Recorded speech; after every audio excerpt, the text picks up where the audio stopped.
You think you know the VA?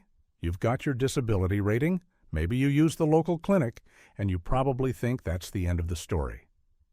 Most veterans stop there, settling for the visible benefits, but they leave vast oceans of support entirely untapped. This isn't about the GI Bill or the standard VA loan. Everyone knows those. This is about the 15 programs, the often misunderstood, sometimes bureaucratic, frequently ignored lifelines that could fundamentally change your quality of life, your finances, or your family's security. We are talking about benefits so obscure, so layered with eligibility requirements that most VSOs barely touch them, assuming veterans won't put in the work. But you are different. You're here because you want the full picture, the complete toolkit you earned. Get ready to rethink everything you thought you knew about the Department of Veterans Affairs, because these 15 underutilized programs are waiting for you, and we're starting right now with one of the most critical resources for those transitioning back to education. Let's talk about TELS, Vet Success on Campus, or VSOC. If you are a veteran currently attending college, or even if you are just thinking about enrolling and you haven't located the VSOC representative on your campus, you're missing the single best resource for academic stability. What is VSOC? It's not just another counseling service. It's the VA planting a highly trained, dedicated VA professional right in the heart of your educational environment. The core misunderstanding here is that veterans often confuse VSOC with the General Student Veteran Centers, which are usually peer-run or administratively focused on enrollment. VSOC specialists, however, are VA employees, often vocational rehabilitation counselors who can handle complex VA claims right there on the spot in your school's quad. They are the bridge. They connect the academic pressures of college life with the bureaucratic realities of the VA. Think about it. You're stressed about an exam, your Chapter 33 stipend is late, and you're wondering if you can handle the course load while managing service-connected mental health challenges. Instead of calling the National VA hotline, waiting on hold for an hour, and getting a generalized answer, you walk down the hall and talk to someone who has direct, secure access to your VA file and understands the intricate interplay between academic policy and VA regulations. This is crucial because college life for a veteran is often a minefield of potential pitfalls. One bad grade, one missed deadline, or one unexpected mental health crisis can derail an entire semester and potentially jeopardize your GI Bill eligibility, or even lead to an overpayment situation that the VA will aggressively try to recoup. The VSOC counselor is there to preemptively solve these issues. They can initiate or follow up on disability claims. They can provide immediate, face-to-face assistance with the often confusing paperwork required for Chapter 31, VR&E, or Chapter 33, Post-9/11 GI Bill. They are trained specifically to identify signs of distress, offering immediate referrals to local VA mental health services without the typical months-long waiting list associated with initial intakes. Furthermore, these specialists often run workshops tailored to veteran success, things like translating military skills into resumes, understanding the nuances of civilian job interviews, or managing the transition from a highly structured environment to the chaotic freedom of university life. Why is this program underutilized? Simple. Many universities either don't aggressively advertise the VSOC specialist, or veterans assume that the generic Student Veteran Center covers all their needs. The VSOC professional is a direct line to VA Benefits Administration, not just a social club. If your campus has one, you must build a relationship with them immediately. It's an insurance policy against the administrative disasters that plague student veterans every single semester. They are your personal VA liaison, embedded in your academic world, ready to cut through the red tape that often chokes veteran educational pursuits. They understand the specific requirements for maintaining satisfactory academic progress, SAP, as it relates to VA educational benefits, and they can intervene with the school registrar, or FV, financial aid office when misunderstandings arise, ensuring your benefits remain uninterrupted. This level of personalized, localized support is almost unheard of in the sprawling VA system, making the VSOC program an essential yet often ignored asset for every veteran pursuing higher education. Next up, we dive into the often misunderstood security net, the VA Fiduciary Program. When we talk about VA benefits, we usually focus on the veteran receiving the funds. But what happens when a veteran, due to age, injury, or illness, is no longer capable of managing their own financial affairs? This is where the fiduciary program comes in, and it is critically underused because of the stigma and the bureaucratic hurdles involved in establishing a representative payee. The VA Fiduciary Program appoints someone, a trusted family member, a professional fiduciary, or a corporate entity, to manage either VA benefits, like disability compensation or pension payments, for a beneficiary deemed incapable of handling their own finances. Why do veterans and their families avoid this? Because the process involves a competency determination, which feels invasive and often carries the heavy implication that the veteran has lost their autonomy. However, ignoring this program can lead to catastrophic financial instability, especially for older veterans or those with severe traumatic brain injuries, TBI, or advanced forms of dementia. If a veteran is deemed incompetent by the VA and no fiduciary is appointed, the VA will suspend benefit payments. This isn't a suggestion, it's a requirement under federal law designed to protect the veteran from financial exploitation or mismanagement. Reconsidering this program means understanding it as a protective shield. It ensures that funds meant for housing, food, and medical care are actually spent on those necessities, especially when the veteran is vulnerable to scams or impulse spending. The application process is rigorous. It involves the VA field examination staff conducting interviews and collecting medical evidence. Once a fiduciary is proposed, that person undergoes intense scrutiny, background checks, credit checks, and training on their responsibilities. The fiduciary must then provide annual accountings to the VA, detailing every penny spent. This high level of oversight, while daunting, is precisely what makes the program effective and necessary. For family members struggling to care for an aging parent who is forgetting to pay bills or falling prey to phone scams, establishing a fiduciary relationship is not an insult. It is the responsible, legal mechanism to ensure their financial security remains intact. Furthermore, if a veteran is currently receiving Social Security Disability Insurance, SSDI, and has a representative payee appointed by the Social Security Administration, SSA, the VA often requires a separate determination for VA benefits, which can be streamlined if the proper paperwork is submitted. The failure to utilize this program often stems from a lack of proactive planning. Families wait until a crisis point, the bank account is overdrawn, or a major bill is past due, before realizing the VA system needs a fiduciary appointed, which can take several months. Proactive engagement with the VA Fiduciary Hub can prevent these crises, securing the veteran's benefits and providing peace of mind to the entire family unit. It is a complex program, yes, but it is the cornerstone of financial protection for the most vulnerable beneficiaries, and ignoring it is a dang serious gamble with their security. Our third program focuses on a benefit that almost every veteran touches, yet few truly understand the long-term implications of their initial decisions. VA life insurance, specifically the pitfalls of converting SGLI to VGLI. Cow? Service members are automatically enrolled in Service Members Group Life Insurance, SGLI, which is a fantastic low-cost term life policy while on active duty. The moment separation occurs, that SGLI coverage expires, and the veteran has 120 days to convert it to Veterans Group Life Insurance, VGLI, without having to prove good health. This is where the massive oversight occurs.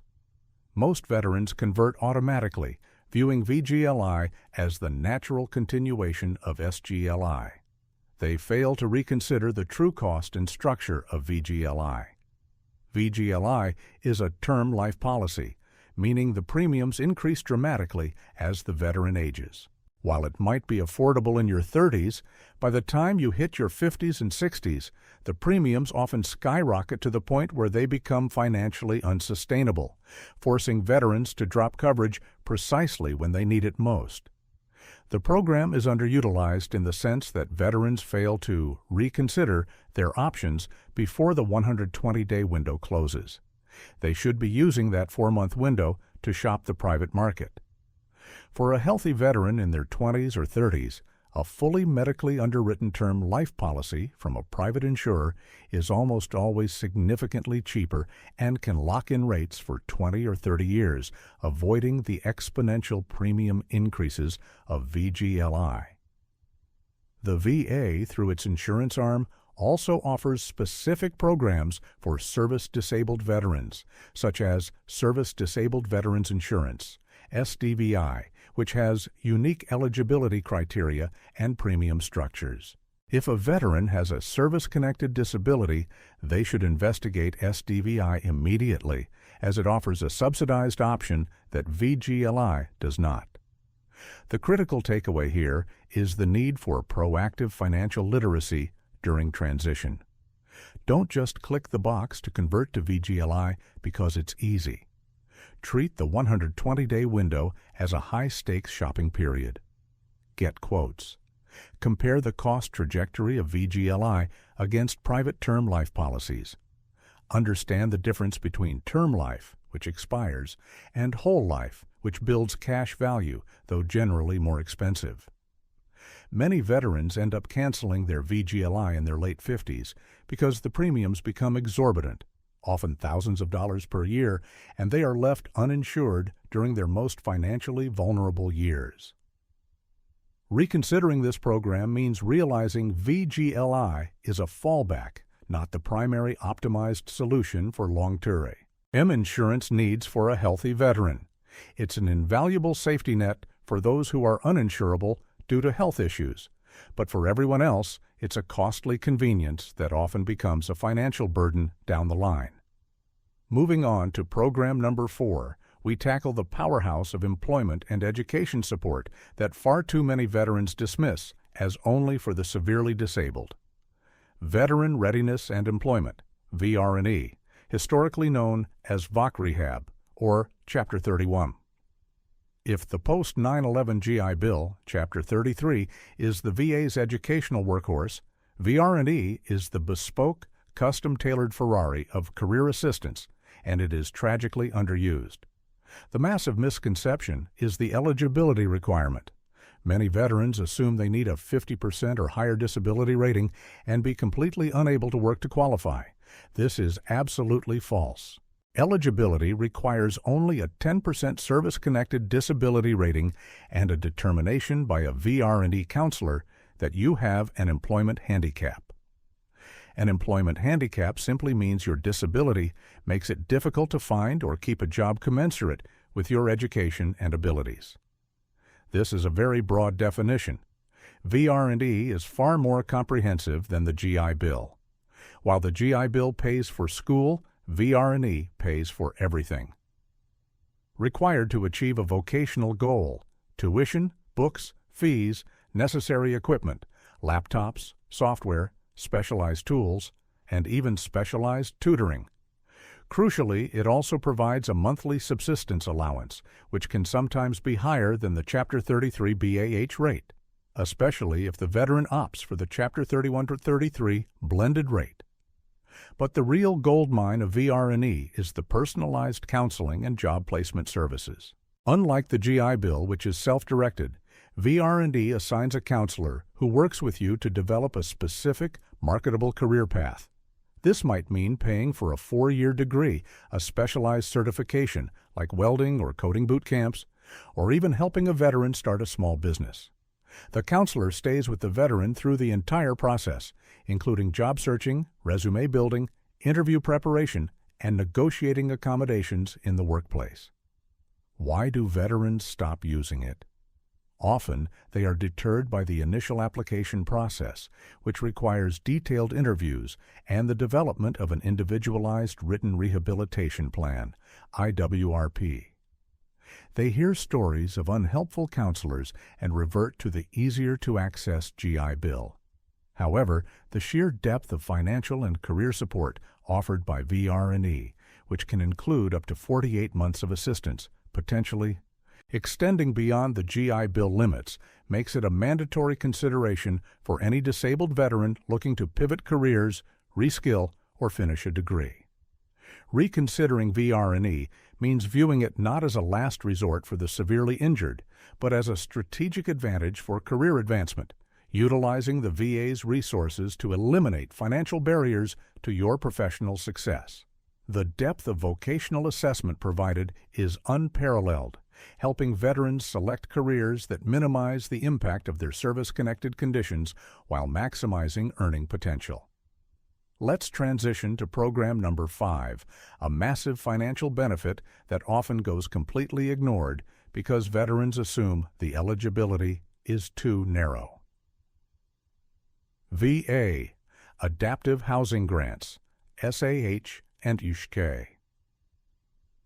These grants are not loans. They are tax-free grants provided by the VA to service-connected veterans to help them buy, build, or modify a home to meet their specific disability needs. The two main grants are the Specially Adapted Housing, SAH grant, and the Special Housing Adaptation, SHA grant. The SAH grant is for veterans with specific severe service-connected disabilities, typically loss of use of 2 or more limbs, blindness, or severe burns. The SHA grant is for veterans with less severe disabilities, such as loss of use of 1 limb or severe respiratory conditions. The reason this program is so underutilized is twofold. First, veterans with qualifying disabilities often don't realize the grant amounts are substantial. The SAH grant can exceed $100,000, and the SHA grant is also significant, with both amounts adjusted annually based on the cost of construction. Second, veterans assume the grant can only be used for building a brand new home. This is incorrect. These grants can be used to modify an existing home, installing ramps, widening doorways, lowering counters, adapting bathrooms, or creating safe rooms, or to pay down the principal balance of a mortgage for a home that is already adapted. The key is understanding that the grant is designed to ensure the veteran's living environment accommodates their specific physical limitations, promoting independence and quality of life. The application process is intricate, requiring medical documentation and an assessment by a VA official to determine the necessity of the adaptations. Because the process involves coordination with contractors and often local building codes, many veterans and their families find it overwhelming and simply give up. This is a massive financial mistake. For a veteran utilizing a wheelchair, for instance, the SAH grant can transform an inaccessible house into a fully functional, barrier-free home, eliminating tens of thousands of dollars in modification costs that would otherwise fall to the family. Furthermore, these grants can be used multiple times over a veteran's lifetime, up to the maximum dollar limit, allowing for necessary modifications as the veteran's condition changes or if they move residences. Reconsidering the adaptive housing grants means recognizing them as a fundamental right for severely disabled veterans, not just a niche program. If you or a loved one has a severe service-connected mobility or visual disability, you must investigate SAH and SHA immediately. It is the difference between living in confinement and living independently. Let's turn our attention to program number 6, a benefit so essential for elderly or infirm veterans, but often dismissed as purely welfare. The Aid and Attendance, ANA, Pension Benefit.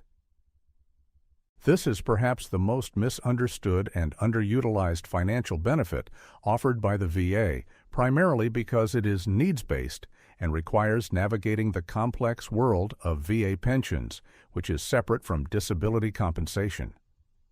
A&A is an enhanced component of the VA non-service connected pension, sometimes called the improved pension. It provides additional monthly funds to veterans or their surviving spouses who are eligible for the basic pension and require the aid of another person to perform activities of daily living, ADLs, or who are largely confined to their home. The core reason veterans ignore this is the stringent financial means test. The VA requires applicants to meet specific income and net worth limits. However, the crucial detail that is often overlooked is how the VA calculates income and net worth for A&A purposes.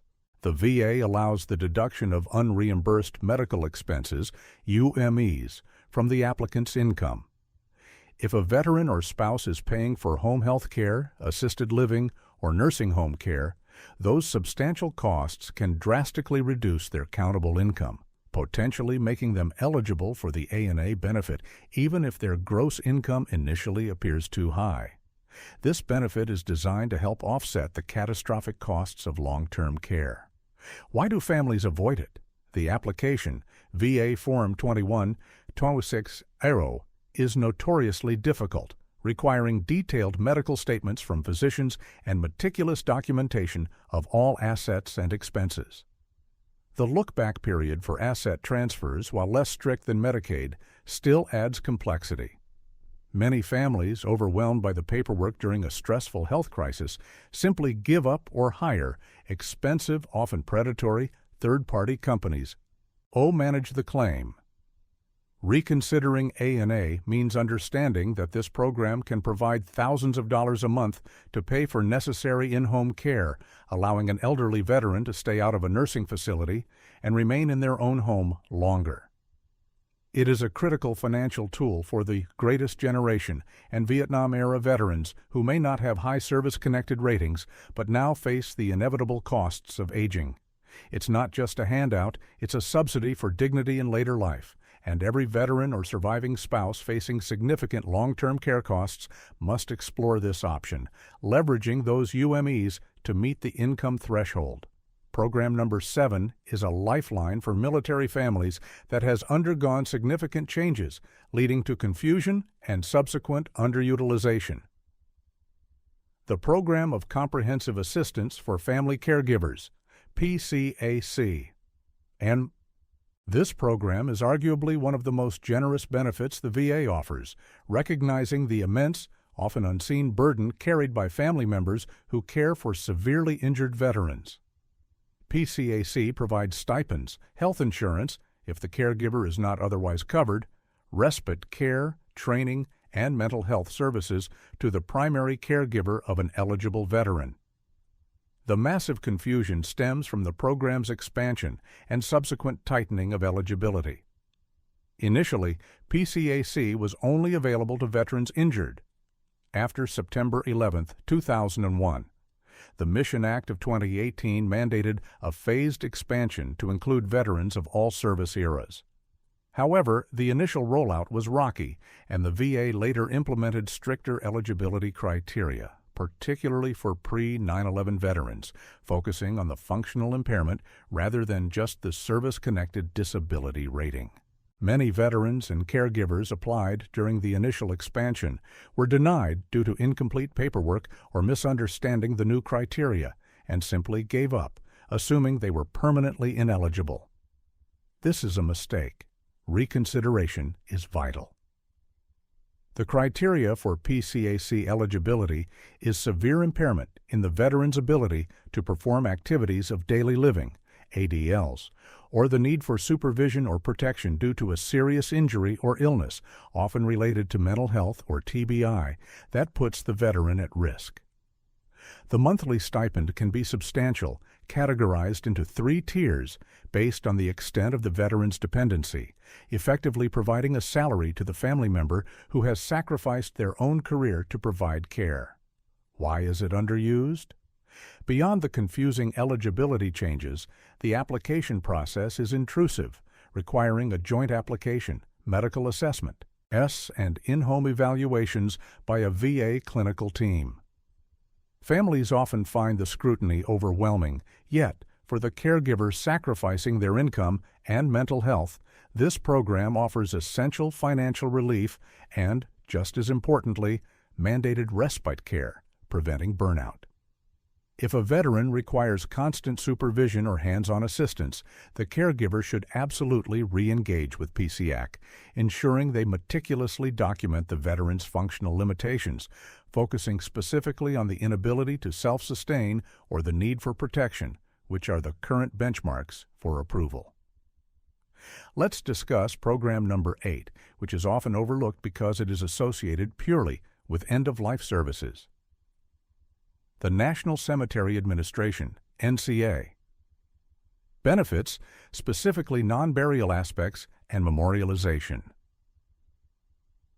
When veterans think of NCA, they think of caskets and tombstones. They miss the extensive, ongoing, and often free memorialization benefits available long before death, and the financial assistance related to the interment process itself. The most underutilized benefit here is the Presidential Memorial Certificate, PMC. This is an engraved certificate signed by the current president, honoring the deceased veteran's service. While simple, it is a profound, tangible recognition of service that many families never request because they are unaware it exists or assume it is automatically provided. It is not. It must be requested by the veteran's next of kin. Furthermore, families often fail to utilize the VA's headstone or marker program for veterans buried in private cemeteries. If a veteran is buried in a private cemetery, the family is entitled to a free government-provided headstone, marker, or medallion, shipped at no cost. Many families purchase expensive private monuments without realizing they are entitled to the government's option, which ensures standardization and recognition of service. The application for this benefit, VA Form 40-1330, is straightforward, but ignorance prevents its use. Another overlooked component is the burial and plot allowance. This is a partial reimbursement for burial and funeral costs. Many veterans assume this allowance is only available if the death was service-connected. While service-connected death results in a higher allowance, the VA also provides a non-service-connected burial allowance and a plot or interment allowance if the veteran was receiving a VA pension or was hospitalized by the VA at the time of death. The amounts are modest but can significantly offset immediate funeral expenses. The program is underutilized because families during a time of profound grief are often too overwhelmed to navigate the claims process, often missing the 2-year deadline to file the claim. Reconsidering NCA benefits means understanding that the VA offers comprehensive support for memorialization and financial relief for funeral costs, regardless of whether the veteran is interred in a national cemetery. It's about ensuring the veteran's service is permanently and properly recognized and that the financial burden on the surviving family is lessened during their most difficult time. Moving quickly to number 9, we address a program that tackles one of the most critical and complex crises facing the veteran community. The Health Care for Homeless Veterans, HCHV program. While the term homeless is stark, the eligibility for this program is broader than many realize, leading to massive underutilization. HCHV is not just about providing a cot for the night. It is a comprehensive, nationwide program designed to identify, engage, and provide immediate and long-term care for veterans who are homeless or at imminent risk of becoming homeless. The misunderstanding is that veterans must already be sleeping rough to qualify. In reality, HCHV services are available to veterans who are doubled up, living temporarily with friends or family, living in substandard housing, or facing imminent eviction. The program provides outreach, case management, and access to transitional housing programs like the grant and per diem program. But the most critical underused component is the immediate access to health care and mental health services. If a veteran presents to an HCHV outreach team, they are fast-tracked into the VA system, bypassing many of the standard bureaucratic intake hurdles. HCHV teams are mobile and proactive, often working outside of VA facilities in community shelters or on the streets, making them accessible to veterans who are mistrustful of the traditional system.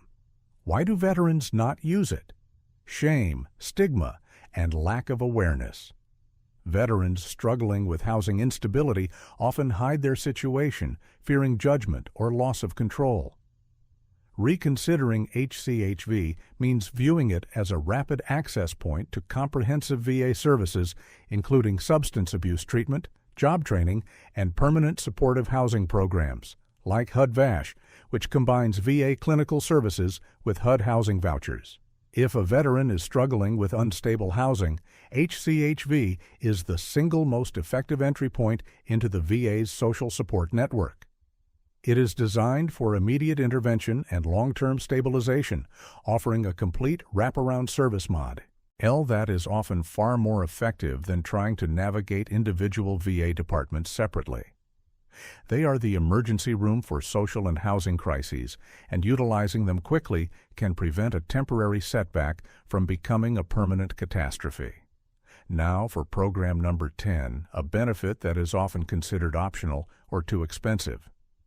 The VA Dental Insurance Program, VADIP. Most veterans are painfully aware that the VA only provides free, comprehensive dental care if they meet very narrow eligibility criteria: being 100% service-connected, disabled, having a dental condition that is service-connected, or being a former prisoner of war.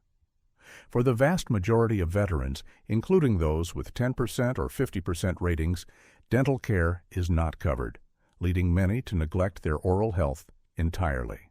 VADIP is the VA's solution, but it is underutilized because veterans either don't know about it or assume it's a standard poor-quality government insurance plan. VADIP is a partnership between the VA and two private dental insurers, Delta Dental and MetLife. It allows veterans and their family members who are enrolled in specific VA healthcare programs to purchase private dental insurance at a reduced group rate. This is not free dental care, but it is subsidized, comprehensive coverage that includes preventive, diagnostic, and often major restorative services. Why don't veterans use it?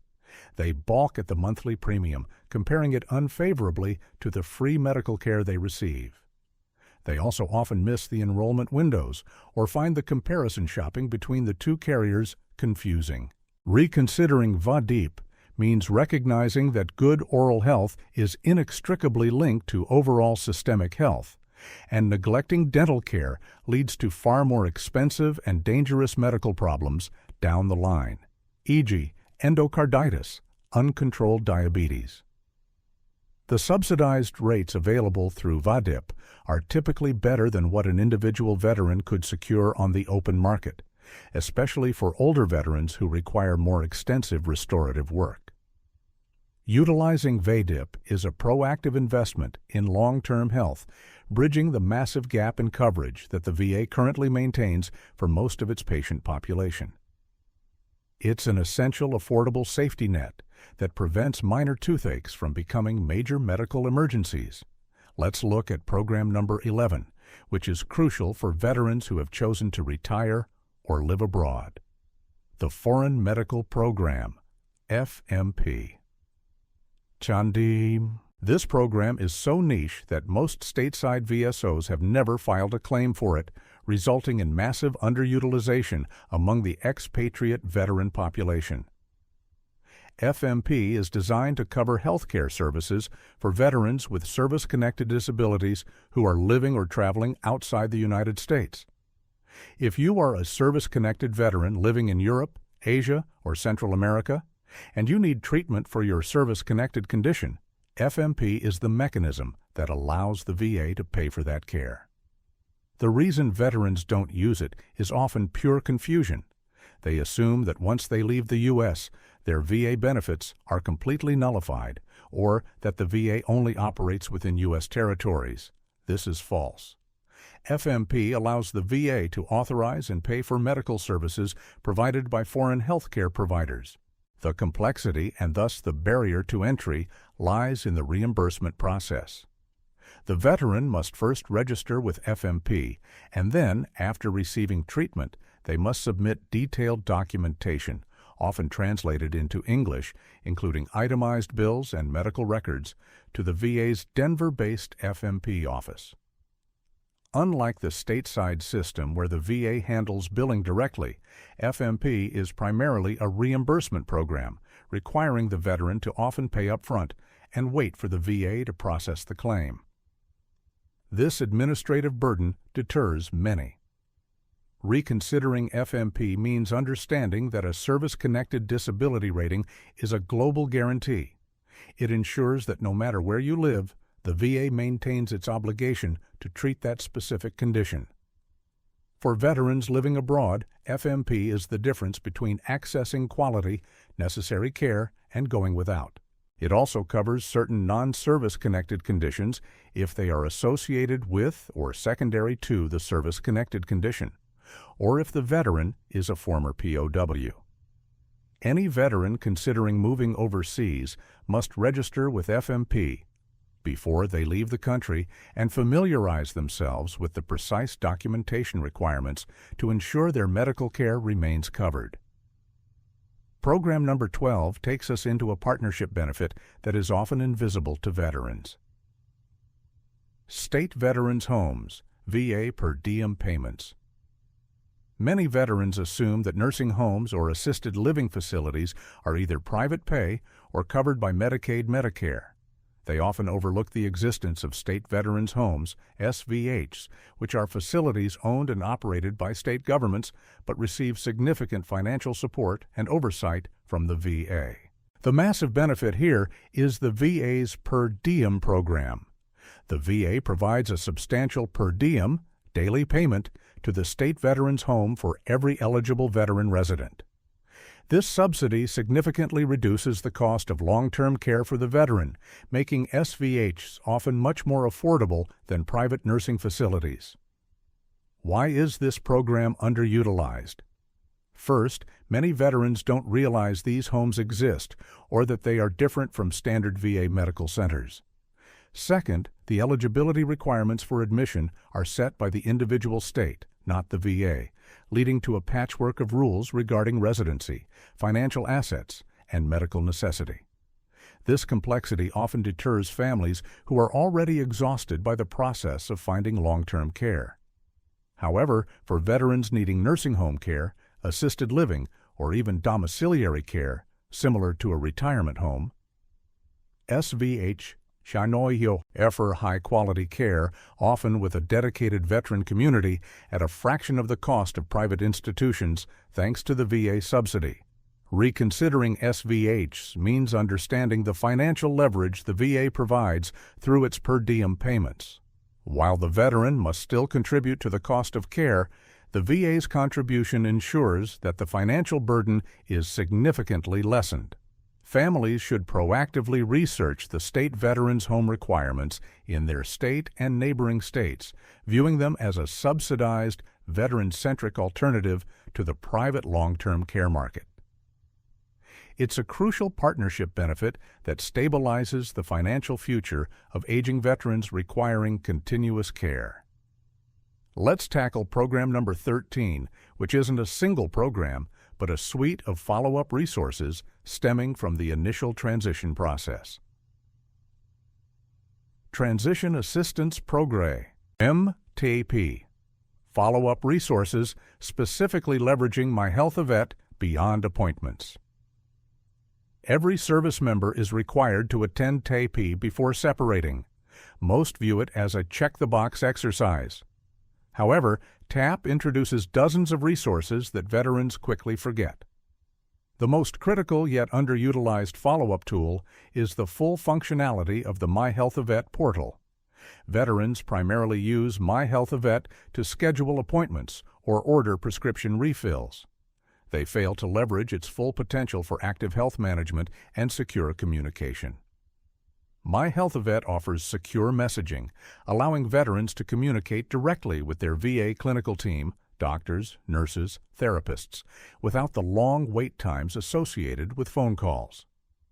This is invaluable for managing chronic conditions, asking quick questions about medication side effects, or seeking clarification on treaty. Ment plans. Many veterans default to calling the general clinic line, resulting in frustration when a secure message could resolve the issue within 24 to 48 hours. Furthermore, the portal offers access to VA wellness and health trackers, allowing veterans to input and monitor their own health data, blood pressure, blood sugar, weight, pain levels. This data can then be securely shared with the VA care team, leading to more informed and personalized treatment decisions. This level of proactive digital engagement is severely underused. Reconsidering My Health Vet means viewing it as your personal health management dashboard, not just an appointment calendar. It's the primary digital link between you and your care team, and mastering its secure messaging and tracking tools is essential for maximizing the efficiency and quality of your VA healthcare experience, particularly for veterans managing multiple service-connected conditions that require frequent adjustments in care. Program number 14 addresses the labyrinth of private care coordination. VA Community Care. Understanding the complexity. Since the implementation of the Mission Act, the VA has increased its reliance on the Community Care Network, CCN, allowing veterans to receive care from private providers when the VA cannot provide the service in a timely manner or if the veteran lives too far from a VA facility. This program is underutilized, not because veterans don't want private care, but because the eligibility criteria and the authorization process are so complex and frequently misunderstood that veterans give up or end up receiving unauthorized care for which the VA refuses to pay.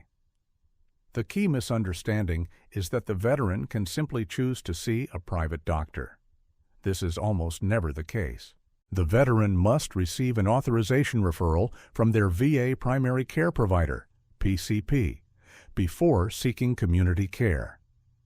Failure to obtain pre-authorization is the single biggest reason for denied claims, leaving the veteran responsible for the entire bill. The VA is required to offer community care if the wait time for a specific service at a VA facility exceeds certain access standards, e.g., 20 days for primary care or 28 days for specialty care, or if the driving distance is too great. Veterans often fail to advocate for themselves, assuming they must accept the VA's initial appointment offer, even if the wait time is excessive. Reconsidering community care means understanding that the veteran has the right to challenge the VA's access standards. If the VA cannot meet the standard, the veteran is entitled to a referral. Furthermore, the complexity extends to urgent care. Veterans are authorized to use VA-approved urgent care centers without prior authorization, but only for conditions defined as urgent, not emergency or chronic care. Many veterans use urgent care for ongoing issues, leading to denied claims after the first few visits. Mastering community care requires meticulous adherence to the authorization rules. Always start with your VA PCP, always confirm the provider is in the CCN, and always ensure the referral covers the specific service required. It is a powerful tool for accessing timely care, but its bureaucratic complexity is the reason it remains a frustrating and often underutilized resource for those who fail to follow the strict procedural rules. Finally, we arrive at program number 15, a financial tool that has been around for decades but is almost entirely forgotten. VA Loan. Assumption, refinance. The often forgotten aspects. Everyone knows about the VA Home Loan Guarantee for purchasing a home, but two specific related benefits are critically underused. The first is TRAFARM VA Loan Assumption. Sure enough, this allows a qualified buyer, who does not necessarily have to be a veteran, to take over the existing VA loan of a seller. Why is this powerful and underutilized? Because the buyer assumes the seller's original, often lower interest rate. In a high interest rate environment, assuming a 3% VA loan from 2020 is an enormous financial advantage. The catch, and the reason it's underutilized, is that the VA requires the lender to approve the new borrower's creditworthiness, and the original veteran must allow their VA entitlement to remain tied up in the property until the loan is paid off. Unless the buyer is also an eligible veteran who substitutes their own entitlement. Most veterans are unwilling to tie up their entitlement, and most buyers don't know the process exists. Reconsidering loan assumption means recognizing it as a massive bargaining chip when selling a home during periods of high interest rates, making the veteran's home much more attractive to buyers. The second underutilized aspect is the Hapide AVA Interest Rate Reduction Refinance Loan, IIRRL, often called the Streamline Refinance. This is the easiest, fastest, and least expensive way for a veteran to refinance an existing VA loan. It requires minimal paperwork, no appraisal, and often no credit underwriting. Veterans often overlook the IRRRL because they assume refinancing is always a complicated, expensive process. The IRRRL is specifically designed to reduce the interest rate or convert an adjustable rate mortgage, ARM, to a fixed rate mortgage. It is the VA's way of ensuring veterans can easily access better rates when they become available. Utilizing the IRRL is a core financial hygiene habit for any veteran with a VA loan, yet many fail to check rates regularly, leaving thousands of dollars on the table over the life of the loan. These two facets of the VA loan program, assumption and the streamline refinance, are essential financial tools that demonstrate the ongoing value of the VA entitlement long after the initial purchase. We have covered 15 critical VA programs, benefits that are often ignored, misunderstood, or simply too complex for the average veteran to navigate alone. We started with the academic bridge of VSOC, moved through the protective financial shield of the fiduciary program, analyzed the long-term cost trap of VGLI, and explored the career advancement powerhouse that is VR&E. We detailed the life-changing potential of adaptive housing grants, the financial relief offered by the aid and attendance pension, and the essential family support provided by the revamped PCAC. We dug into the dignity of NCA memorialization benefits, the immediate crisis intervention of HCHV, the necessity of VOD-DIP dental coverage, and the global reach of the FMP.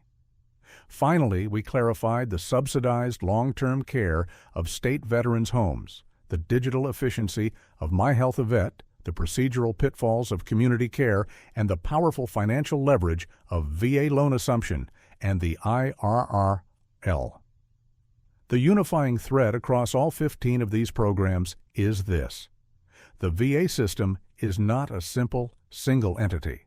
It is a vast, complex ecosystem of specialized support, and accessing the best benefits requires persistence, detailed documentation, and a willingness to ask the uncomfortable question.